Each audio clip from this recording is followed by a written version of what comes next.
असीम सौंदर्य और पवित्रता की प्रतीक इस गुलाबी नगरी को नमन करती हूँ।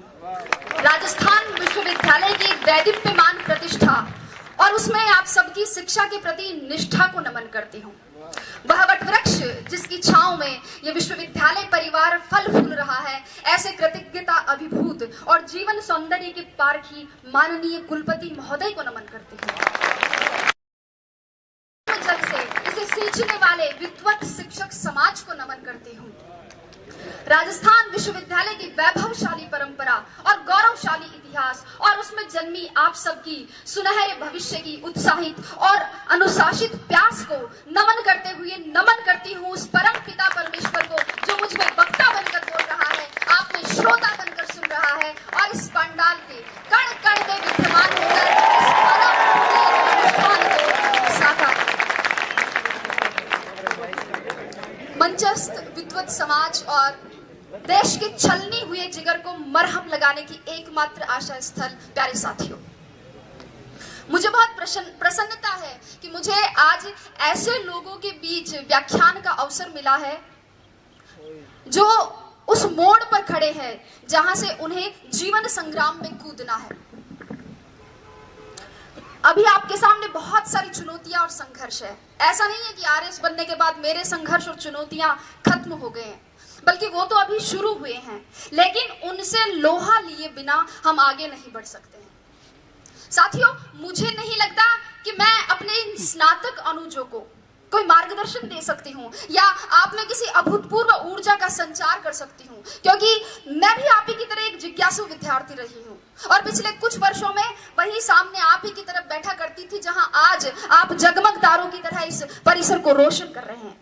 किंतु मैं इतना जरूर कह सकती हूँ कि यहाँ सिखाए जाने वाले उस श्रम, उस धैर्य, उस मार्गदर्शन, उस शैक्षिक वातावरण, शिक्षकों की विद्वता और अनुशासन के आवरण को यदि जीवन में उतार लिया जाए तो असंभव कुछ भी नहीं है। जैसा कि एक साथी ने कहा था, वैसे ही मेरे साथ में भी यही घटना है। मुझे भी प्रशासन में आने से पहले ये पता नहीं था कि आरएस क्या होता है, वो क्या करता है। स्कूल में साथी लड़कियों ने कह दिया कि हम आरएस बनेंगी, तो मैंने भी 9th क्लास का रिजल्ट आते ही अपने बाल मन में पूरे घर में ये सार्वजनिक उद्घोषणा कर दी कि मैं आरएस बनूंगी। चूंकि पिताजी शिक्षा अधिकारी रहे हैं, इसलिए धीरे धीरे ये पता चला कि हाँ, कोई आरएस होता तो कोई बड़ा अफसर है। किसी ने ताना मार दिया तो आरएस बनना एक चैलेंज के रूप में ले लिया। हम लोग पतंग उड़ाते थे और पड़ोस में एक अगरबत्ती का कारखाना था, वहां बच्चे छत पर अगरबत्तियां बनाते थे। मैं और मेरी बहन वहां गए और वहां जाकर मालिक को कहा कि इनसे काम क्यों करवाते हो, इनको पतंग उड़ाने दो ना।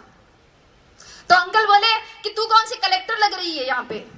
मैंने सोचा कलेक्टर कौन सी तोप होता है, और अगर ये कोई तोप होता है तो एक गोला तो मैं भी दागूंगी।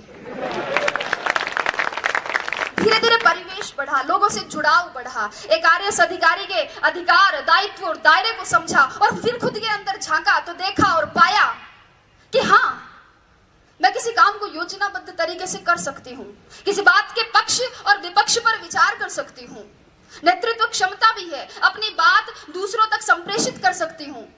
मम्मी और चाची का झगड़ा हो जाता तो उन्हें मना भी लेती हूँ, और दादी का आशीर्वाद तो है ही है। मैं आरएस बन सकती हूँ, मैं आरएस बनूंगी।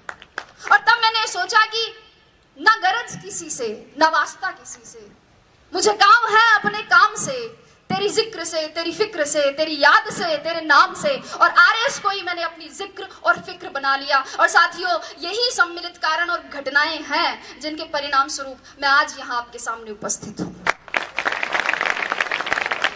ये सब कहने का मेरा मकसद सिर्फ और सिर्फ इतना ही है कि आप सब ये तय करें कि आप आरएस आईएएस क्यों बनना चाहते हैं, अपना उद्देश्य निश्चित करें। आपके भी आरएस आईएएस बनने के मेरी तरह अनेक कारण और बहुत सारी प्रेरणाएं हो सकती है, लेकिन अब समय यह है कि समय रहते उनको पहचानें।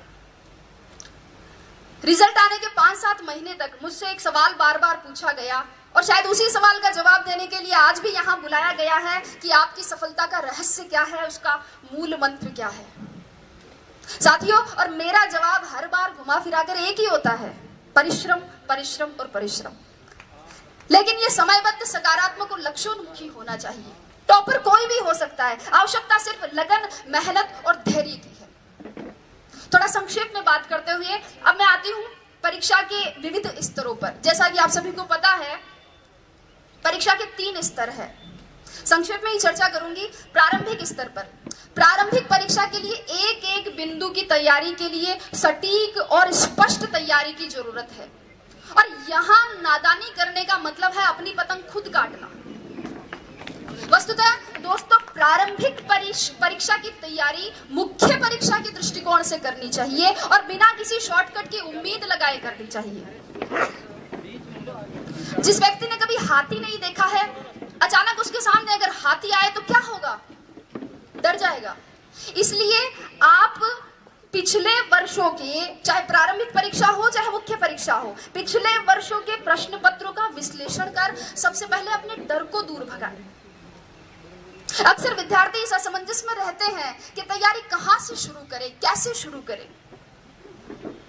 मेरे हिसाब से 9वीं 10वीं की मानक पाठ्य पुस्तकों जैसे एनसीईआरटी बुक्स, इनसे सबसे पहले अपना आधार मजबूत बनाएं और फिर इसके साथ ही किसी एक राष्ट्रीय और राज्य स्तर के समाचार पत्र या और किसी एक मासिक पत्रिका का नियमित अध्ययन करें। जो बिंदु समझ में नहीं आए उन्हें याद करने के लिए नोट्स बना लें और परीक्षा से पूर्व उनका अधिकाधिक रिवीजन करें। ये थी प्रारंभिक परीक्षा। मुख्य परीक्षा की बात करें। मुख्य परीक्षा वास्तव में इस परीक्षा का निर्णायक चरण है, जिसका इस परीक्षा में 88% योगदान है। और यहां ध्यान दीजिएगा, यहां उत्तर की कसावट और उसका सर्वोत्तम प्रस्तुतिकरण ही कामयाबी का मूल मंत्र है।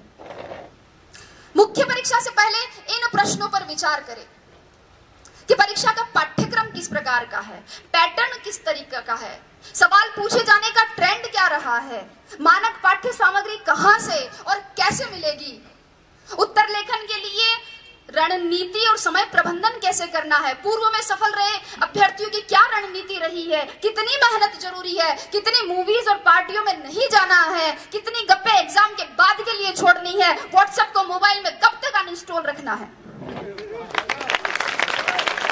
इन सभी प्रश्नों के सवाल आप खुद खोजें और अगर नहीं मिले तो आप कुलपति महोदय को धन्यवाद दें कि उन्होंने इसका समाधान करवा दिया। दोस्तों, वास्तव में प्रत्येक अभ्यर्थी, प्रत्येक विद्यार्थी के पढ़ने का तरीका, उसके सोच की गहराई, पारिवारिक परिस्थितियां और समय की उपलब्धता अलग अलग होती है। अगर आप इन सवालों के जवाब खोज लेते हैं तो आपकी आधी समस्या का समाधान हो जाएगा। अब बात करती हूं साक्षात्कार की। जैसे कि पुष्पा जी ने कहा था कि साक्षात्कार आपके ज्ञान का नहीं अपितु आपके व्यक्तित्व का परीक्षण है। साक्षात्कार में सामान्यतः एक अभ्यर्थी की मानसिक सजगता, ध्यान दीजिएगा, मानसिक सजगता, समीक्षात्मक दृष्टिकोण, नेतृत्व, निर्णय क्षमता, रुचि की विविधता, सामाजिक संगठन की योग्यता, बौद्धिक और नैतिक ईमानदारी और इसके अलावा आसपास की घटनाओं में, आसपास की परिवेश में घटित हो रही घटनाओं में अभिरुचि और दृष्टिकोण की गहन जांच होती है। सभी प्रश्नों का उत्तर देना एक अच्छे साक्षात्कार का प्रतीक नहीं है और कुछ प्रश्नों का उत्तर न देना साक्षात्कार के बिगड़ने का परिचायक भी नहीं है। वस्तुतः ये तो सामने आ रही आपकी अवधारणाओं और आपके हाव भाव पर आधारित है। महत्वपूर्ण ये नहीं कि कितने प्रश्नों का उत्तर दिया, अपितु ये है कि उत्तर किस प्रकार दिया। अक्सर विद्यार्थी मुझसे पूछते हैं कि मैडम साक्षात्कार के लिए कक्ष में जाने से पूर्व क्या करें, दरवाजा खोल के अनुमति कैसे मांगे, हिंदी में मांगे या अंग्रेजी में मांगे, कुर्सी पर उनके कहने पर बैठे कि खुद बैठ जाए, बैठते वक्त हाथ टेबल पर रखे, पांव पर रखे, सिर पर रखे, कहाँ रखे। लड़के पूछते हैं कि मैडम टाई लगाएं, टाई के साथ कोट भी पहने, क्या शेविंग करें या नहीं करें। और लड़कियां भी पूछती है कि साड़ी पहने, सूट पहने, सूट पहने तो मैचिंग का ब्लाउज पहने, क्या मैचिंग की nail polish, sandal, earrings, purse, bangles, blah blah blah. लेकिन अगर चर्चा करें तो ये एक ऐसा विषय है जिस पर पूरा दिन खर्च किया जा सकता है। लेकिन अगर मेरी माने, संक्षेप में मेरी माने, तो आप तो बस, अगर आपको लगता है कि आपकी तैयारी अच्छी है, आपकी विषय पर पकड़ है, आपने जो अपने हिसाब से कपड़े पहने हैं उनमें आप सुविधाजनक महसूस कर रहे हैं और उनसे आपके शरीर का आत्मविश्वास झलक रहा है। अगर आपको लगे कि आपने अपने माता पिता का आशीर्वाद ले लिया है, ईश्वर में आपकी आस्था है और दादी और नानी ने कह दिया कि जा बेटा कलेक्टर बन के ही आई, तो आप तो बस दरवाजा खोलिए और मुस्कुराते हुए अंदर घुस जाइए। अभी आपका बायोडेटा देखा जा रहा है। एक प्रश्न आपकी हॉबी से, अगला ग्रेजुएशन के विषय से, अगला करंट नॉलेज से और क्रमशः प्रश्नों का सिलसिला। और अगर आपने अंत तक अपनी संप्रेषणीयता, अपनी समझ, अपनी ग्रहणशीलता, अपने नेतृत्व को बनाए रखा, अपने आत्मविश्वास को बनाए रखा है, तो आप उसी तरह मुस्कुराते हुए बाहर आकर भेरू जी, भोमिया जी, पित्तर जी, जिनको भी आपने याद किया था, उनको धन्यवाद दे सकते हैं। और अगर कोई साथी चाहे तो खोड़े के हनुमान जी में सवामणि की तैयारी भी कर सकता है, क्योंकि मैं ये गारंटी देती हूँ कि जीत आपकी है। शर्त इतनी है कि सवामणि का निमंत्रण मुझे मिलना चाहिए। तो ये तो बात हुई परीक्षा के विविध स्तरों की। अब मैं परीक्षा में सफलता की क्या प्रक्रिया है